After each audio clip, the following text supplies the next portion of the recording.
Baik, dalam kesempatan tablik akbar sore hari ini, saya hanya ingin bercerita yang diambil dari kitab Nasaihul Ibad.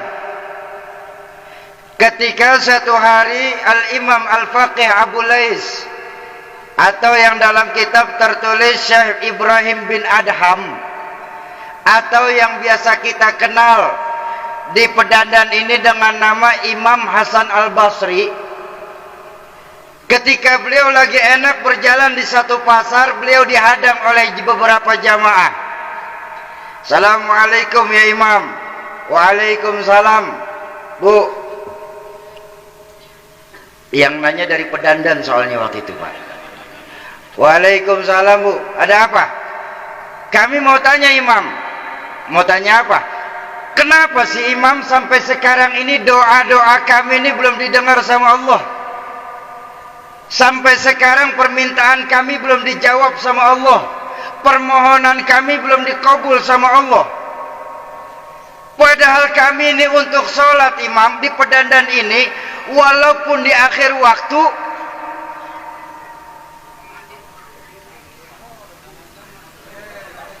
iya sebentar. Alhamdulillah.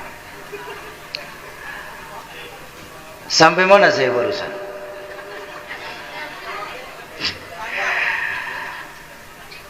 Padahal kami di Pedandan ini untuk sholat Imam, walaupun di akhir waktu kami mengusahakan untuk sholat. Sedekah sekecil-kecilnya 5.000 rupiah kami titipkan tuh untuk pembangunan masjid Bismillah. Sama yatim, walaupun satu kampung kita ikut saweran yatim. Begitu banyak Imam perbuatan baik yang kami lakukan. Tapi kenapa sampai sekarang ini doa-doa kami ini di Pedandan belum dijawab sama Allah? Bukankah Allah berjanji dalam Al-Quran Imam, Ud'uni astajib lakum, mintalah kepadaku maka aku kabulkan permohonanmu. Tapi kenapa Imam sampai sekarang ini doa kami ini belum didengar sama Allah? Apa mungkin ayat Qur'annya yang salah Imam, padahal Allah Maha benar? Atau mungkin Allah lagi terlalu sibuk Imam, sampai doa kami masuk waiting list?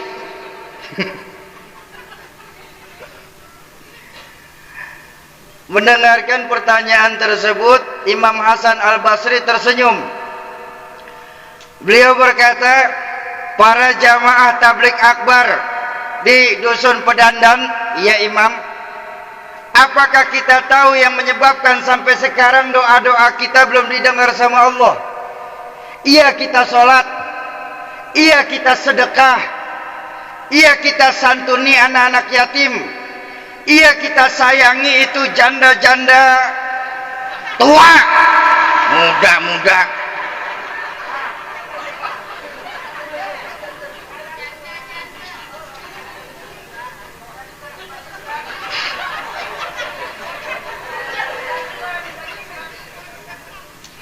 Iya kita banyak melakukan perbuatan-perbuatan baik lainnya.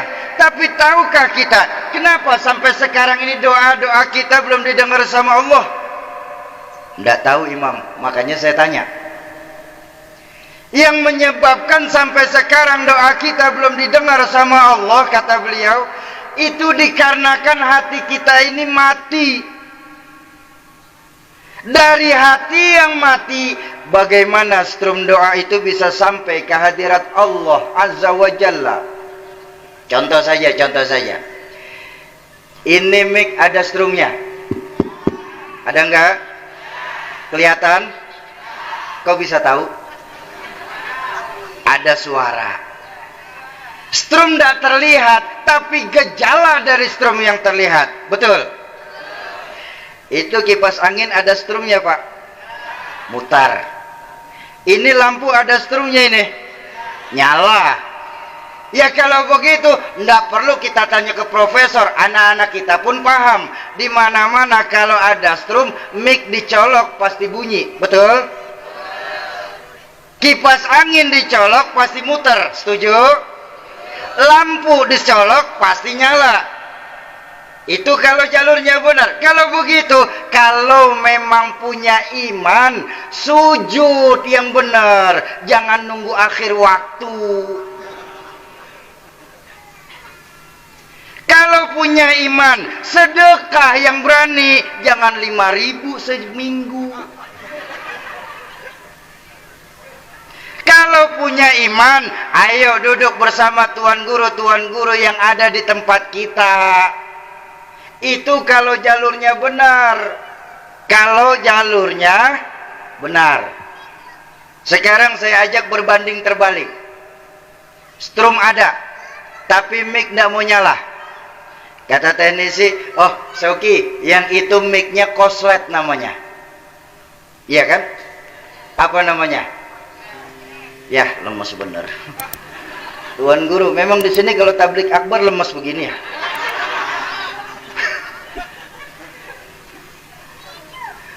Ayolah kita semangat lah. Nih kita sekarang lagi ghirah sama agama kita. Kita harus lebih semangat. Setuju?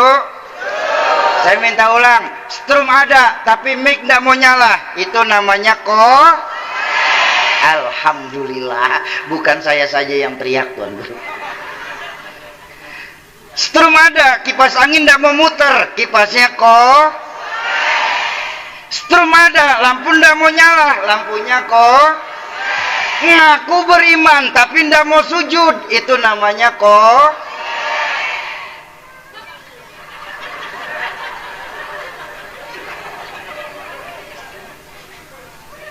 Ngaku imannya paling besar, sedekah 5.000, itu namanya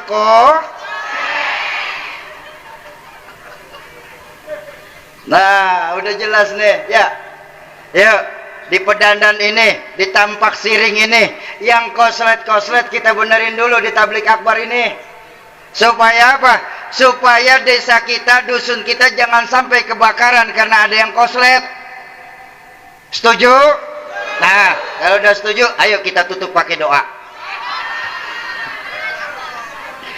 Lah udah setuju semua, mau ngapain lagi, Pak?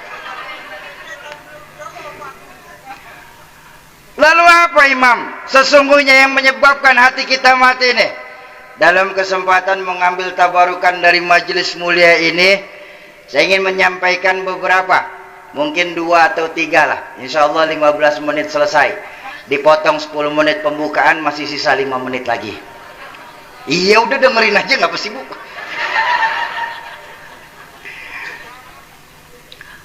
Pertama, yang menyebabkan hati kita mati, menurut Imam Hasan Al-Basri apa? Pertama, araftumullaha wa lam tu'tuhu haqqahu. Ternyata kita ini Bapak Ibu di pedandan ini terlalu kenal sama Allah, Pak. Tapi maaf, haknya Allah untuk disembah. Kewajiban kita sebagai makhluk untuk menyembah kadang-kadang tidak pernah kita laksanakan. Itu yang menyebabkan hati kita mati.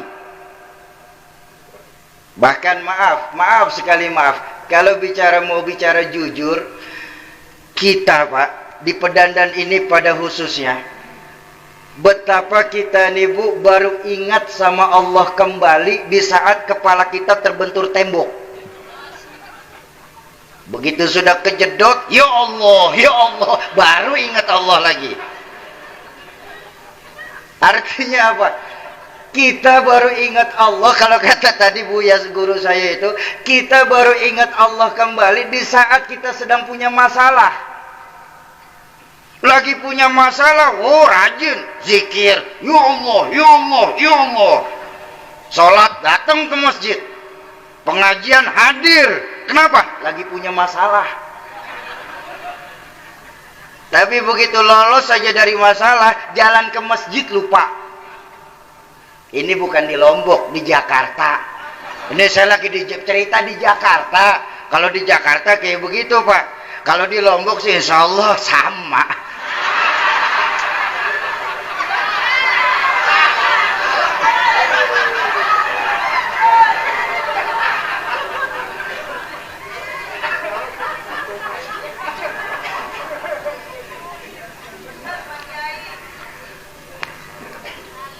Ayo, sekarang saya tanya.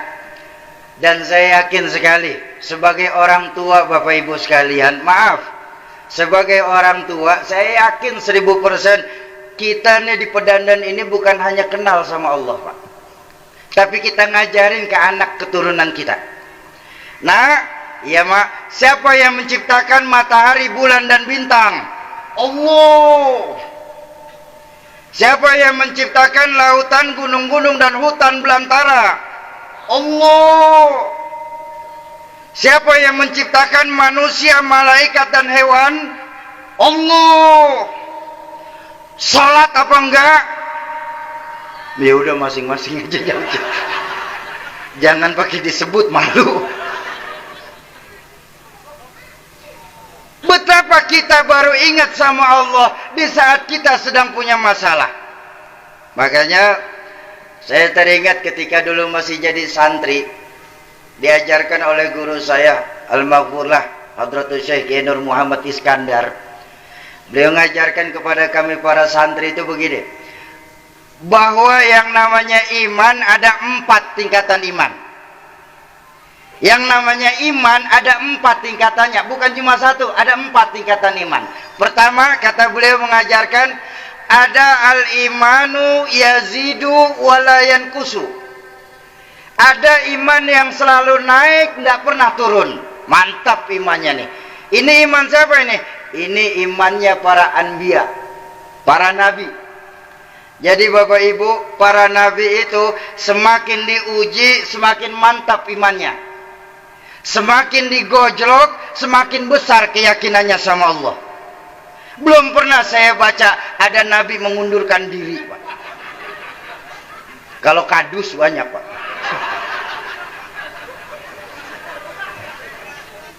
Ayo kita buka sejarah, Bu. Kita buka sejarah. Nabiullah Ayub alaihissalam. Bu. Tahu Nabi Ayub? Kenal Nabi Ayub? Kenal di mana?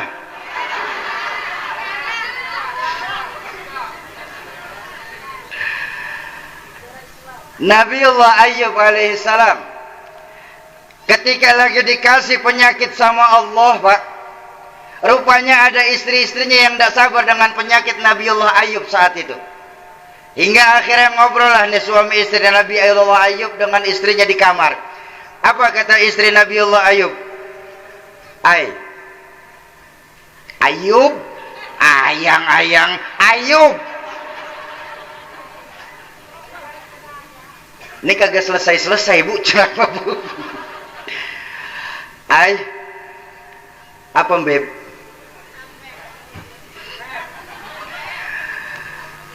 Ayang ini kan seorang nabi, kata istri Nabi Ayub. Terus Boya minta sama Allah supaya Allah sembuhkan penyakit ayang nih, pasti Allah kabulin, kan seorang nabi. Nabiullah Ayub tersenyum. Beliau berkata saat itu, "Oh, I'm sorry my dear."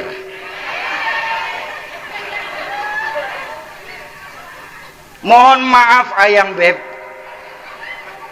rasanya hati ini terlalu malu untuk minta sembuh sama Allah. Kenapa kayak begitu ya?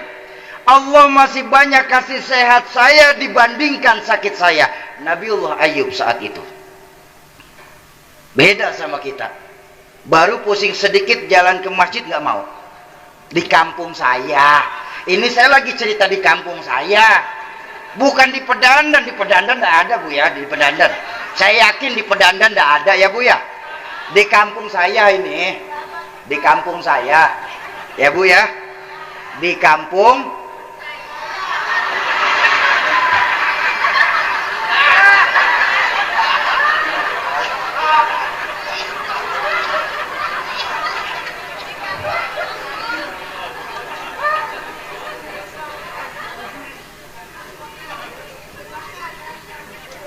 Nabiullah Ayub alaihi salam, baginda Rasulullah sallallahu alaihi wasallam, ketika awal-awal perjuangan dalam berdakwah, baginda Nabi itu justru ditentang oleh paman dia tercinta sendiri.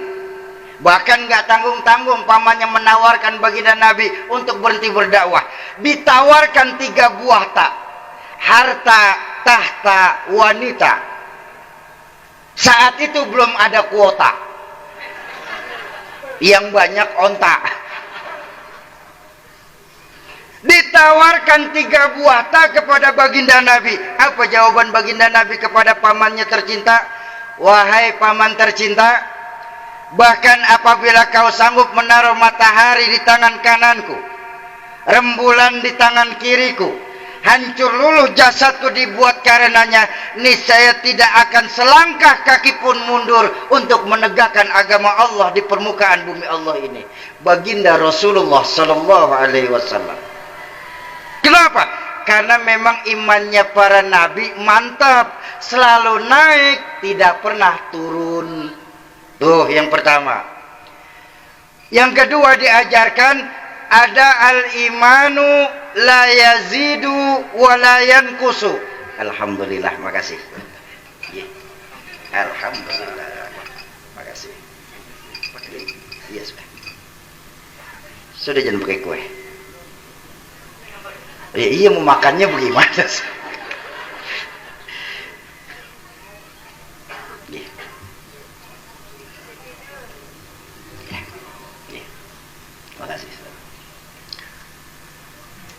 Bapak-bapak dan ibu-ibu jamaah ma'asyiral muslimin dan muslimat, para calon penghuni surganya Allah yang dicintai Allah subhanahu wa ta'ala. Itu yang pertama. Yang kedua diajarkan ada al-imanu la yazidu wa la yanqusu. Ada imannya itu tidak pernah naik tapi juga tidak pernah turun, stabil imannya. Ini iman siapa nih kok bisa stabil kayak begini? Ini imannya para malaikat. Jadi Bapak Ibu, kalau malaikat selalu berbuat baik, mereka nggak akan dapat pahala. Malaikat nggak pernah salah, ya jangan heran. Kenapa? Ya memang sudah tugasnya. Betul. Ada malaikat yang semenjak diciptakan sama Allah, tugasnya untuk sujud. Sujud saja mereka nggak bangun-bangun. Sampai sekarang, Pak. Ada malaikat yang semenjak diciptakan sama Allah, tugasnya untuk zikir. Zikir saja tidak berhenti-berhenti. Sampai sekarang. Malaikat rahmah ditugaskan sama Allah untuk memberikan rezeki kepada makhluk yang ada di dunia ini. Ya sudah, diberikan saja itu rezeki. Mau dia dari orang Islam, mau dia dari orang kafir, mau dia sholat, mau dia nggak sholat sekalipun, ketika Allah perintahkan kasih rezeki, dikasihin saja itu rezeki sama malaikat rahmah. Belum pernah saya ngaji sama guru saya, malaikat rahmah minta tambahan anggaran langit. Nggak pernah. Malaikat Israel ditugaskan untuk mencabut roh makhluk hidup yang ada di dunia ini. Ya sudah, dicabutin aja itu roh. Betul? Nggak pernah malaikat Israel main-main sama roh, Pak. Ntar dicabut, tadi taruh lagi, ditarik lagi, ditaruh lagi. Enggak, dicabut-cabut aja, udah nggak ada urusan. Betul? Malaikat Jibril alaihissalam ditugaskan sama Allah untuk memberikan wahyu kepada baginda Rasul. Ya udah, dikasihin aja itu wahyu. Nggak pernah malaikat Jibril korupsi ayat. Ini ayat cakep, jangan diserahin ke Nabi Muhammad, saya pakai diri. Enggak. Kenapa? Ya memang sudah tugasnya.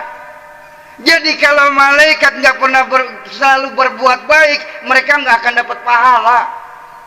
Malaikat nggak pernah salah, ya sudah SOP. Betul?